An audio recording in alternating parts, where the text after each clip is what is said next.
proiektu kolektibo baten emaitza da.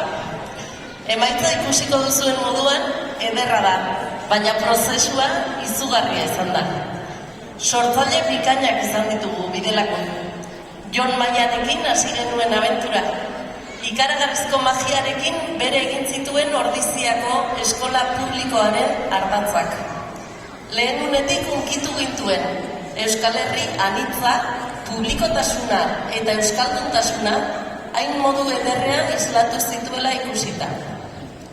Gero etorri zen Kaukorikura, gure eskolako guraso diren Kaukorikura. Aitortiko dizuegu, asteak pasa ditugula guraso elkartean maketarekin bueltaka.